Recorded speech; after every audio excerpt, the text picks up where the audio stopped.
sampai Nabi terdiam. Kemudian Allah turunkan wahyu surat Al-Qadar, surat yang ke-97. A'udzu billahi minasyaitonir rajim. Inna anzalnahu fi lailatul qadar. Wa ma adraka ma lailatul qadar.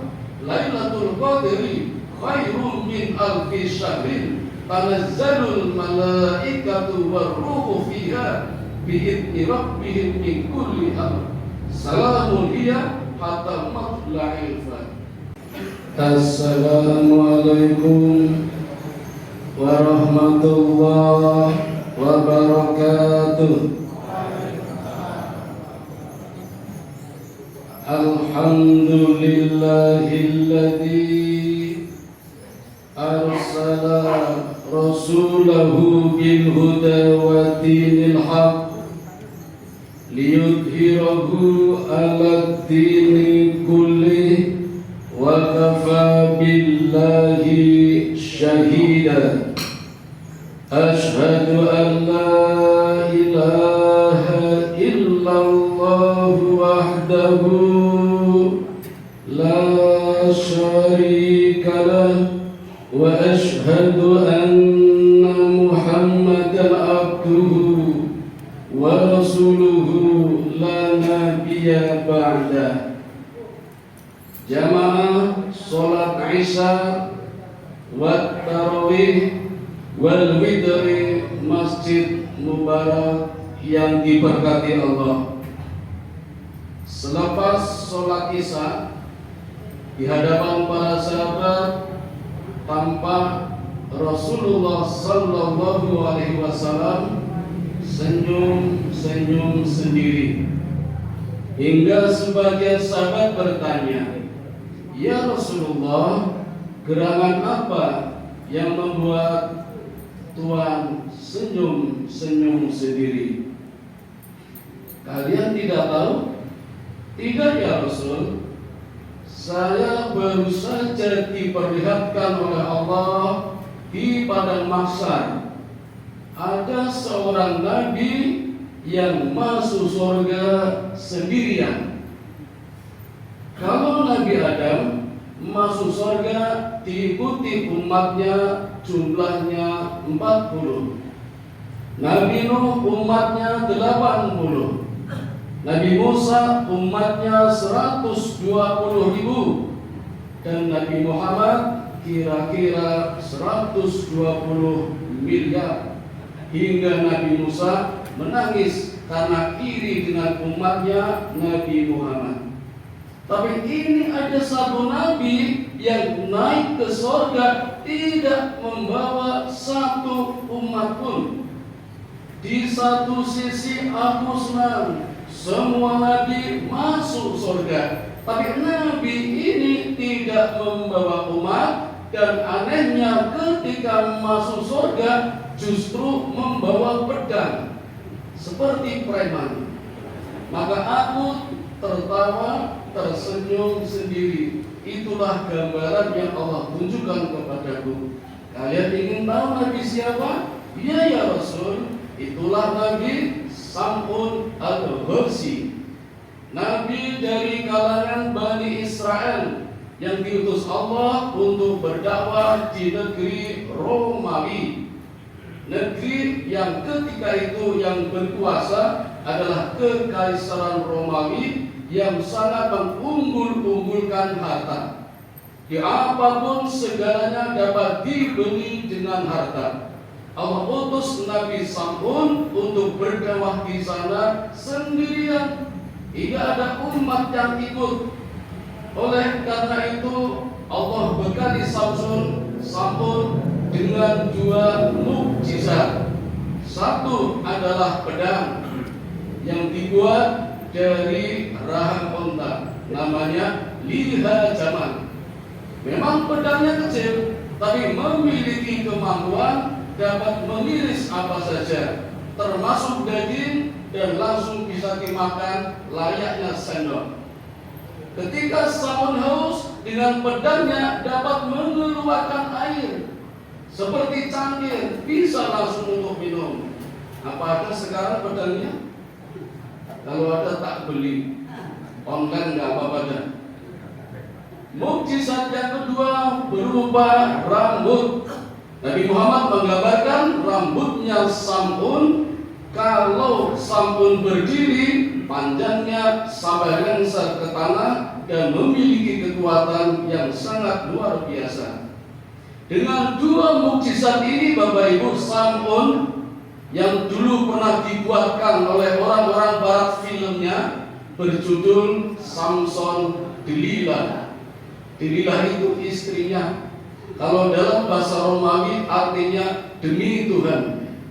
Tapi tidak tahu kalau bahasa sekarang apa. Yang dulu artinya demi Tuhan. Samson Delilah. Seorang diri, Bapak Ibu, namun dengan kekuatan pedangnya, satu tebasan bisa langsung membunuh 1000 orang. Kalau orang biasanya dengan satu pedang satu tebas mati satu, tebas lagi meninggal satu. Ini tidak, sekali tebas 1000 tentara Romawi mati semua. Ini yang ditakuti Kaisar. Ditakuti, dalam peperangan selalu menang padahal sendirian. Ini seperti Superman, Bapak Ibu. Maka cari-cari cara bagaimana bisa mengalahkan Sam'un. Diadakan sayembara. Siapa yang bisa menangkap Sam'un hidup atau mati, bayarannya besar. Tapi gagal terus. Cari cara lain, akhirnya ketemu.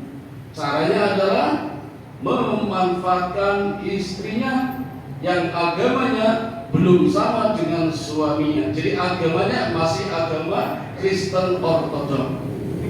Dipancing istrinya, ditawari dengan berbagai fasilitas kerajaan, ditawari emas dan perak, berlian, rumah, kendaraan, gaji yang tinggi di atas UMR, tambahin TPG, TPP, bahkan dijanjikan 2 juta kalau ukuran kita. Maka tertarik dan dibuatlah suatu makar. Malam pertama Sam'un terjaga dari tidurnya karena memang rajin beribadah malam, rajin sholat tahajud sampai kadang tidak tidur. Maka istrinya tidak sempat melaksanakan makarnya. Malam pertama gagal. Malam kedua dicoba lagi. Sam'un tangannya diikat dengan tali yang kuat, dan ketika mengikatnya Sam'un terbangun. Lalu tanya, istriku, apa yang engkau lakukan? Kata istrinya, hanya menguji saja seberapa kekuatan suamiku. Maka dengan satu teriakan saja, tali yang kuat langsung bisa lepas. Berubah kayak satria penjahitan. Malam kedua gagal. Malam ketiga dicoba lagi. Kali ini yang diikat adalah kakinya dengan rantai besi yang besar. Sam'un terbangun lagi karena terasa. Hanya lagi, apa yang engkau lakukan istriku? Hanya mengukur saja sampai di mana kekuatannya. Dengan satu hentakan saja rantai pun putus. Malam ketiga gagal juga. Nah, malam keempat, Bapak Ibu, istrinya pikir-pikir ketemu caranya. Caranya adalah menggunakan kekuatannya sebagai kelemahannya. Dengan pura-pura bertanya, ya suamiku, betapa hebat kekuatanmu. Saya khawatir kalau ada orang yang tahu kelemahannya nanti memanfaatkannya. Bolehkah cerita kepadaku agar aku bisa merahasiakan kelemahannya?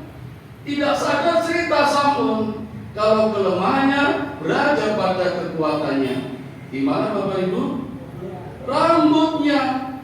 Maka malam itu juga seperti hari biasanya, ketika Sam'un tertidur, diikat tangan dan kakinya sekaligus dengan lehernya menggunakan rambut yang menjadi kekuatannya.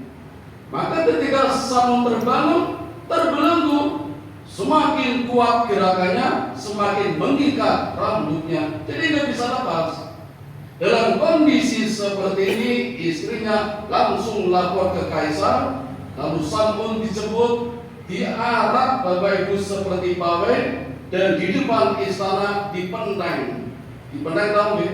Di Penang di antara dua tiang yang besar terjadilah mutilasi.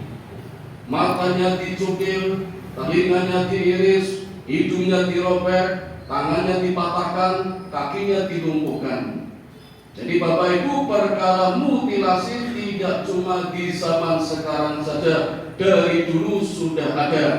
Bahkan pelakunya para penguasa yang dolim. Itu terjadi di zaman Nabi Sam'un al-Ghuzi. Dalam kondisi yang sangat kritis, Allah kirimkan malaikat Jibril. Jibril tawarkan kepada Sam'un, apa yang kau butuhkan ya Sam'un? Satu saja malaikat Jibril, kembalikan kekuatanku, aku akan hancurkan istana kerajaan yang dolim ini. Dipenuhi Bapak Ibu, kembali lagi organ-organ tubuhnya untuk kembali kekuatannya sempurna lagi. Maka hanya dengan kedua tangannya dan satu teriakan, satu takbir, mampu merobohkan kerajaan Romawi yang sangat besar. Hancur semuanya dan semuanya tewas, termasuk rajanya, perdana menterinya, pasukannya, bala tentaranya, dan juga istrinya yang sudah senang mendapatkan permata, emas, perak, rumah, kendaraan, gaji, hilang semuanya, bahkan tewas. Jadi tinggal Sam'un sendirian yang hidup di masa itu setelah kerajaan Romawi hancur di waktu itu. Maka Bapak Ibu, apa yang terjadi? Sam'un bersumpah, setelah kejadian ini aku akan melakukan ibadah, akan melakukan sholat malam selama 1000 bulan, dan akan melakukan puasa di siang hari selama 1000 bulan. Dalam kisah selanjutnya dikabarkan Sam'un mampu menunaikan sumpahnya. Maka namanya begitu masyhur. Kalau Nabi Sam'un disebut juga Nabi 1000 bulan. Jadi kalau ditanya siapa Nabi 1000 bulan, itulah Nabi Sam'un al-Ghuzi. Setelah Nabi menceritakan kisah ini, sahabat yang berada di sebelah kanan berlomba-lomba, ya Rasulullah, aku ingin seperti Sam'un, aku ingin melakukan sholat malam selama 1000 bulan. Yang sebelah kiri juga begitu, ya Rasulullah, saya ingin seperti Sam'un, aku ingin berpuasa di siang hari selama 1000 bulan. Nabi tercenung Bapak Ibu, merenungkan betapa semangatnya para sahabat. Gak seperti ini dia semua. Gak ada yang saya pengen teraga selama 1000 bulan. Gak ada. Sahabat berlomba-lomba sampai Nabi terdiam. Kemudian Allah turunkan wahyu surat Al-Qadar, surat yang ke-97. A'udzu billahi minasy syaithanir rajim. Inna anzalnahu fi lailatul qadr. Wa ma adraka ma lailatul qadr.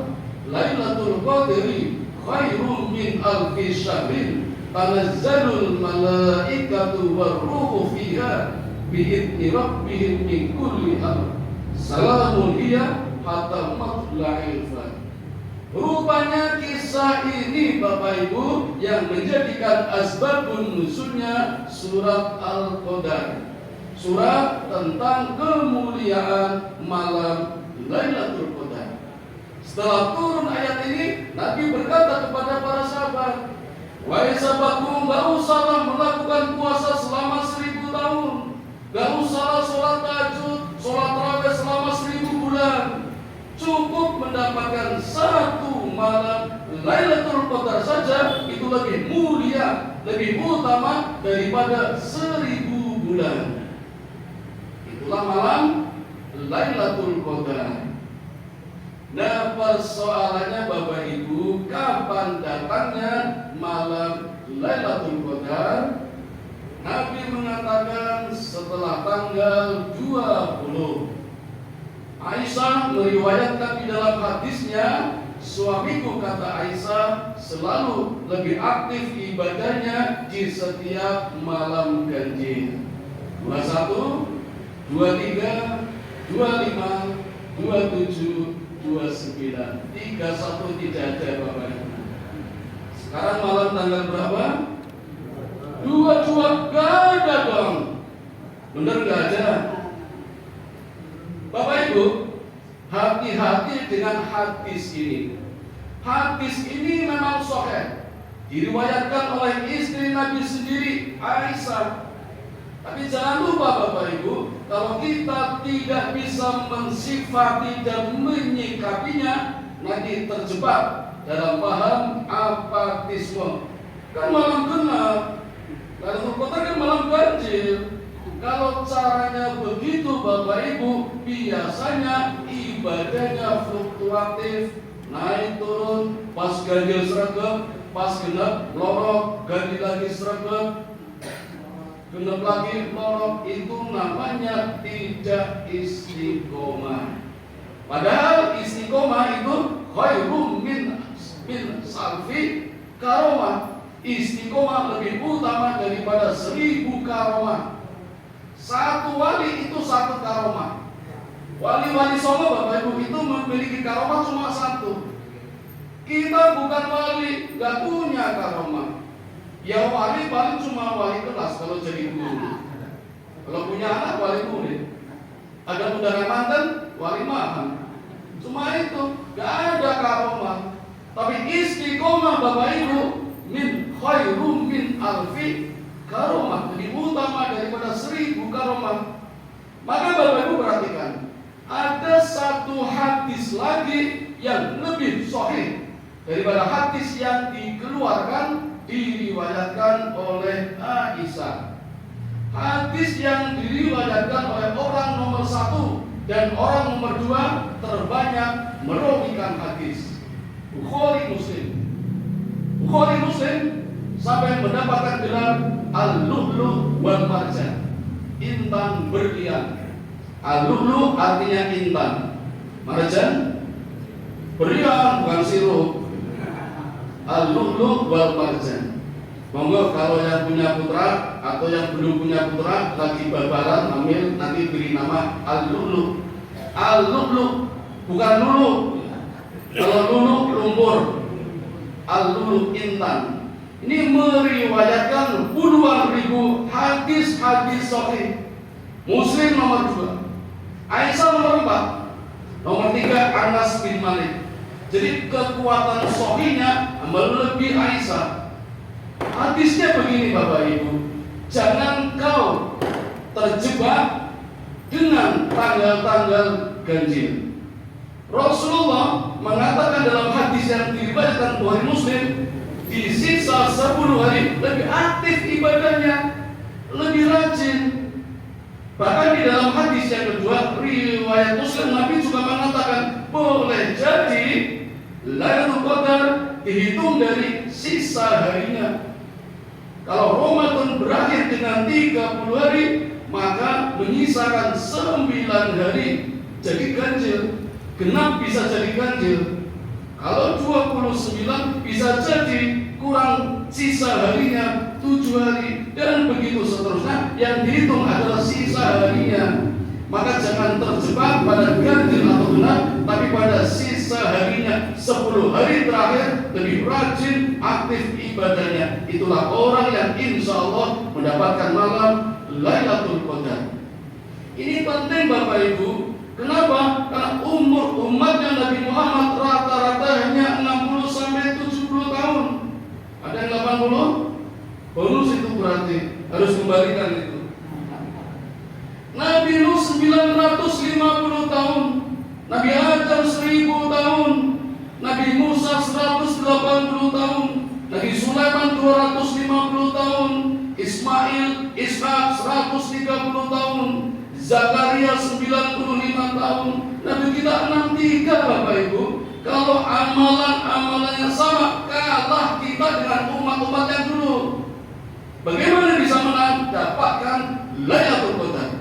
Sekali dapat, mampu melakukan lompatan yang sangat jauh 1000 bulan atau 83 tahun. Jadi kalau kita bisa mendapatkan 1 malam saja, kita sudah bisa membuat lompatan 83 tahun.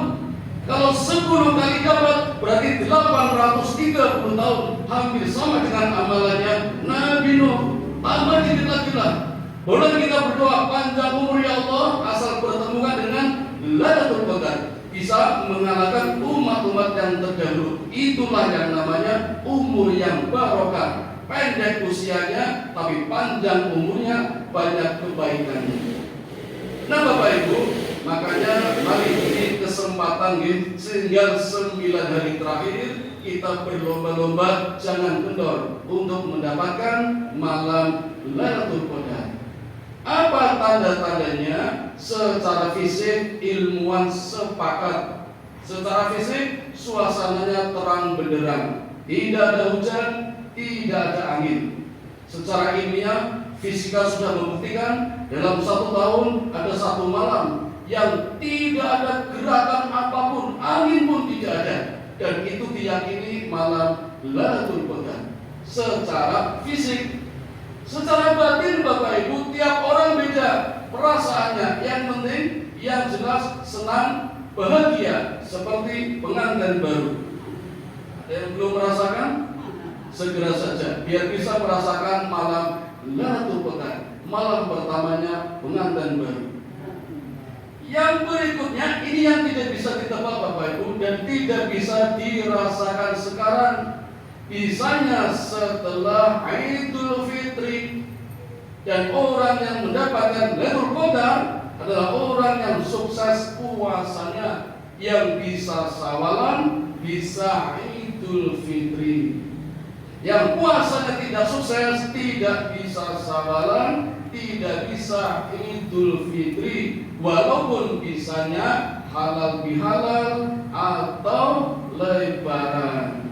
Jadi beda antara lebaran, halal bihalal dengan sawalan atau Idul Fitri. Nanti kita buktikan Bapak Ibu sendiri-sendiri setelah Ramadan tentu berbeda.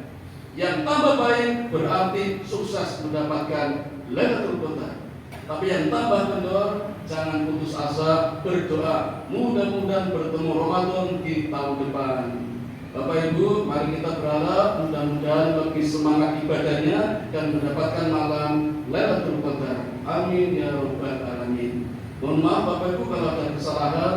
Terima kasih atas perhatiannya. Mudah-mudahan ada manfaatnya. Mari kita tutup dengan doa kifaratul majlis. Subhanakallahumma wa bihamdika asyhadu an la ilaha illa anta astaghfiruka wa atubu ilaik. Assalamualaikum warahmatullahi wabarakatuh.